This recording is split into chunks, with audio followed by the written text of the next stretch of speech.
Merhaba ben Enes. Bugün incelememi çok fazla istediğiniz Realme'nin uygun fiyatlı T100 model tam kablosuz kulaklığını inceleyeceğiz. Bu kulaklığın satış sitelerinde daha uygun fiyatlı olarak sahte versiyonları mevcut. Burada resimde görebildiğiniz gibi. Ben güvenilir satın alma linkini açıklamalar kısmına ekliyorum.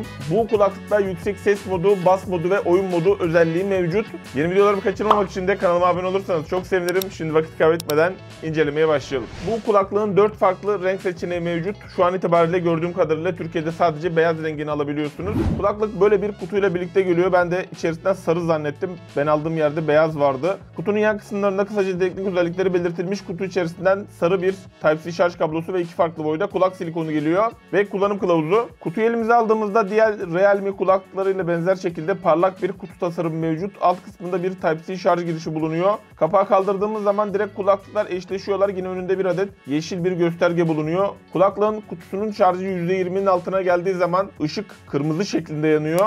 Genel olarak küçük bir kutusu bulunuyor. Kapakta sensör mevcut. Kaldırdığınız zaman direkt kulaklıklar bulunabilir moda geliyorlar. Kapakta herhangi bir güvensizlik hissiyatı yok. Gayet başarılı, bir miktar sert sonlara doğru. Kulaklıkların kendilerine geldiğimiz zaman tasarım açısından böyle sert çizgileri mevcut. Tam olarak şu kısımlarda dokunmatik alanlar bulunuyor. İç kısımları ergonomik. Kulaklıkların genel olarak boyutları ortalama, belki de ortalamanın bir tık daha altında diyebilirim. Yani küçük tasarımlı bir kulaklık. Şöyle sürücü perdelerine baktığımız zaman metal görünümlü ancak plastik olduğunu anlayabiliyorsunuz. Yine kulaklıklarda kutuyla benzer tasarımda parlak yapıdalar. Alt kısmında şarj soketleri ve bir adet de mikrofon konumlandırılmış. Kutunun kablosuz şarj özelliği mevcut değil. Kısaca bir kulaklığın teknik özelliklerine baktığımız zaman bu kulaklığın önemli artılarından birisi Bluetooth 5.3 ile birlikte gelmesi. Suya karşı dayanıklık seviyesi olarak IPX5 mevcut. Yani yağmur sıçramasına karşı ve tere karşı bu kulaklık dayanıklı. Fabrika verilerinde kulaklığın 6 saat boyunca şarjının gittiği belirtilmiş. Kulaklığın son ses seviyesini alarak yaptığı müzik testinde şaşırtıcı bir şekilde kulaklık 6 saat 58 dakika boyunca son seste müzik çalabildi. Bu sürede bir kulaklığın şarjı bitti. Yani ben de bu kadar uzun süre çalabileceğini tahmin etmemiştim açıkçası son ses seviyesinde. Yine kutuyla birlikte de kulaklığı 28 saat boyunca kullanıyoruz. Yani burada batarya performansı olarak iyi bir iş çıkartıyor denebilir kulaklık. Yine kulaklıkta hızlı şarj özelliği de bulunuyor. Şarjı bittikten sonra kutuya bıraktığınız zaman 10 dakikalık bir şarj sonrasında yaklaşık 120 dakikalık bir oynatma süresi elde edebiliyorsunuz.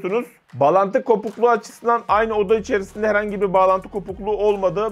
Bir oda yana gittiğim zaman yine herhangi bir bağlantı kopukluğu olmadı. Ancak bir oda daha yana gittiğim zaman seste kesilmeler olmuştu. Bluetooth 5.3 ile birlikte test ettiğim iPhone 13 Pro modülü ve Xiaomi'nin Mi 9T telefonunda herhangi bir şekilde sesin gidip gelmesi veya parazit gibi bir durum gözlemlemedim bu kulaklıktan. Bazı kulaklıklarda bulunan dip ses durumu müziği durdurduğunuz zaman 3-5 saniye boyunca devam eden tıslama gibi bir sorun da gözlemlemedim. Bu kulaklıkta çift cihaz desteği ve kızılötesi algılama özelliği, yani kulaklığı kulağımızdan çıkardığımız zaman çalan parçanın durması ve taktığımız zaman başlaması özelliği mevcut değil. Yalıtım ve konfor kısmına geldiğimiz zaman kulaklığın iç kısımları ergonomik olarak yapılmış ve kulakta sağlam duran bir kulaklık. Yalıtım açısından da yani çok ultra iyi değil ancak kötü de değil. Yani ortalama bir yalıtım performansı mevcut. Yani dinlediğiniz zaman özellikle yüksek son ses seviyesinde bir miktar dışarıya ses verecektir. Onun haricinde hani kulaktan düşme veya herhangi bir güvensizlik hissiyatı mevcut değil. Yani spor yaparken de rahat bir şekilde kullanılabilir. Dışarıdan bakıldığı zaman da kibar durduğunu söyleyebilirim. Eğer uzun tasarımlı kulaklıkları seviyorsanız.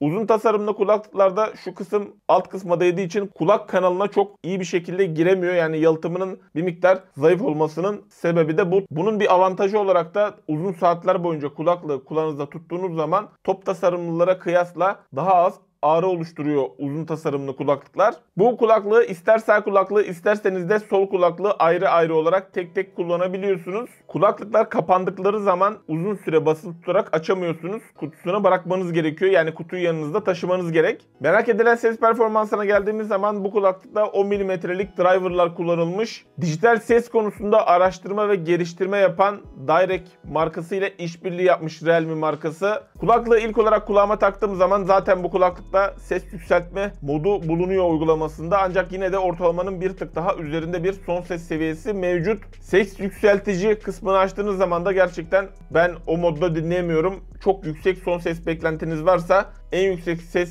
seviyesi bulunan kulaklıklardan birisi bu model. Kulaklığın normalde sesi dengeli, hatta bassları bir tık daha ağırlıklı diyebiliriz. Yine uygulaması üzerinden Bass Boost ve parlak olarak iki farklı equalizer modu da bulunuyor. Bu modlar ayrı bir moddan ziyade hazır bir equalizer tepkisi gösteriyor. Yani burada örneğin Spotify'dan bas arttırıcı kısmını açtığınız zaman iPhone telefonlarda benzer bir deneyim yaşayabiliyorsunuz. Bu bas arttırma veya parlak modunun direkt uygulama üzerinden yapılmasının en büyük avantajı, kulaklığı farklı bir telefonda, bilgisayarda veya farklı bir tablette kullandığınız zaman bu ses profili kulaklığın içerisinde yüklü bir şekilde kalıyor. Spotify'dan yaptığınızda ise sadece o cihazda ve Spotify uygulamasında geçerli oluyor. Yine örneğin diyelim ses yükseltici modunu açtınız Android bir telefonda. iPhone bir telefona geçtiğiniz zaman yine bu ses yükseltme modu açık bir şekilde kalıyor. Uygulama kısmına geldiğimiz zaman Realme Link uygulaması iPhone telefonlarda da mevcut, ancak kulaklığı tanımıyorlar maalesef. Android bir cihazda açtığınız zaman burada şöyle kulaklıkları içerisine bırakalım tekrar. Görebildiğiniz gibi kutunun şarjını ve kulaklıkların şarjını ayrı ayrı olarak görebiliyorsunuz. Burada ses yükseltici kısmını buradan açıyorsunuz. Yine oyun modu kısmı buradan açılıyor. Düğme ayarları kısmına bastığımız zaman burada görebildiğiniz gibi kulaklığın kontrollerini bir dokunma, iki dokunma ve basılı tutma olarak özelleştirebiliyorsunuz. Bunları ben burada görebildiğiniz şekilde özelleştirdim. Yani burada ses arttırıp azaltma, önceki şarkı, sonraki şarkı, arama, yanıtlama, reddetme ve oyun modu gibi tüm kontrol imkanları mevcut. Bunları bir kere Android bir telefonda yaptıktan sonra kulaklığı eğer iPhone'da kullanacaksanız iPhone'da da kulaklığın içerisine bu kontroller yüklü bir şekilde kalıyorlar. Bu da güzel olmuş. Yani uygulaması üzerinde sadece görebildiğiniz gibi Bass Boost ve parlak mod olarak iki farklı equalizer seviyesi bulunuyor. Parlak mod biraz daha vokal sesleri ve tiz sesleri ön plana çıkartıyor. Bass Boost ise adından anlaşılacağı üzere bas performansını bir adım daha yukarı taşıyor kulaklığın. Yani burada bu göstergeli şeklinde bir equalizer ayarı olsaydı daha hoş olabilirdi. Onun haricinde genel olarak uygulaması başarılı bir iş çıkartıyor denebilir. Umarım kısa süre içerisinde de iPhone'daki uygulamaya da kulaklığı tanıtabiliriz. Bu kulaklıkta gerçek HD ses olarak bir mod daha mevcut. Ancak bu özelliği sadece Realme, Oppo ve OnePlus akıllı telefonlarda açabiliyorsunuz. Yani o özelliği açamadığım için o ses profili hakkında net olarak yorum yapamayacağım. Yine benzer fiyata satılan QC'nin T19 modeliyle ses performanslarını karşılaştırdığım zaman T19 modeline göre T100 modelinin son ses seviyesi daha yüksek. T19'un daha yoğun ve koyu bir ses rengi mevcut. T100'de ise daha parlak ve vokaller daha önde. Enstrüman ayrımı ve ses çözünürlükleri benzer, zilli çalgılar T100'de daha iyi hissediliyor. Bas olarak da T19 modeli önde eğer T100'ün bas modunu açmazsanız. Açtığınız zaman da benzer oluyorlar. Yüksek son ses seviyesi tizleri daha iyi vermesiyle burada T100 modeli biraz daha iyi denebilir. Videoyu yayınladığım tarih itibariyle T100 modelinin yaklaşık olarak 400 TL'lik bir fiyatı mevcut. Yani burada genel bir kullanıcı için başarılı ve tatmin edici bir ses performansı olduğunu söyleyebilirim T100 modelinin. Şu an sesimi sessiz ve kapalı bir odada Realme T100 model tam kablosuz kulaklıktan duyuyorsunuz. Şimdi burada duyduğunuz kafenin arka plan gürültüsünü açtım ve şu an sesimi buradaki yaka mikrofonundan duyuyorsunuz. Yani çevre sesleri ne derece şu an burada olduğunu anlayabilmeniz için şu an yaka mikrofonundayız. Şimdi ise Realme T100 modeline geçtim. Sesime odaklanabiliyor mu? Çevre sesleri ne derecesinde yansıtıyor? iPhone 13 Pro modeline bağlı Realme T100 modeli. Xiaomi'nin Mi 9T telefonunu arıyorum ve üçüncü parti bir uygulama kullanmadan bu görüşmeyi kayıt altına alıyorum.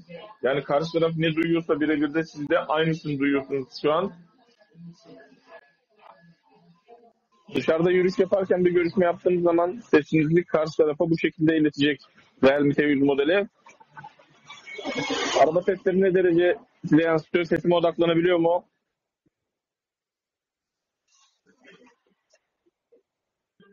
Şu an bir uçak da geçiyor. Şurada bir okul da mevcut. Bir miktar gürültü var çevrede. Evet, şu an hiçbir şartı değiştirmeden QC'nin T19 modeline geçtik. Mikrofonlar arasındaki gördüğünüz farkları da yorumlar kısmında belirtin lütfen.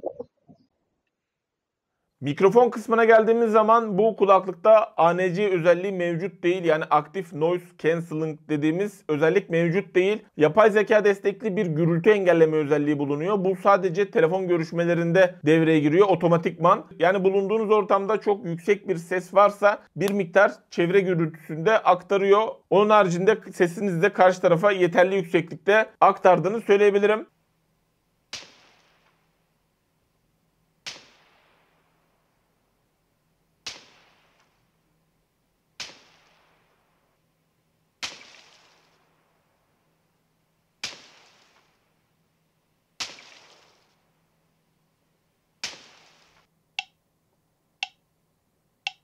Gecikme kısmına geldiğimiz zaman bu kulaklıkta 88 milisaniye kadar düşürdüğü belirtilmiş. Ancak alt kısımdaki notu okuduğunuz zaman bu testlerin laboratuvar ortamında yapıldığını görüyorsunuz. Ben normal gerçek hayatta tüm tam kablosuz kulaklıkları soktuğum gecikme testinde oyun modu açık bir şekilde 133 milisaniye, kapalı bir şekilde de 283 milisaniyelik bir gecikme süresi elde ettim. Yani bu sürede oyun modu olan kulaklıklarla benzer bir süre diyebilirim. Gayet iyi bir iş çıkartıyor. Özellikle PUBG, Call of Duty veya Fortnite tarzı oyunları oynuyorsanız keyifli bir deneyim sunuyor kulaklık. Onun haricinde günlük kullanımda da oyun modunu kapattığınız zaman bile dudak ile görüntü arasında bir senkron problemi mevcut değil. Genel olarak bir toparlayacak olursak Realme T100 modelinin satıldığı fiyat aralığındaki rekabet gerçekten çok yüksek. Yani bir 100 TL'de verdiğiniz zaman farklı bir model, bir 100 TL daha verdiğiniz zaman farklı bir model. Yani böyle 1000 TL, 2000 TL'lere kadar çıkabiliyorsunuz. Genel olarak T100 modelinin sundukları düşünüldüğünde yani bir aktif gürültü engelleme özelliği veya bir transparan mod mevcut değil.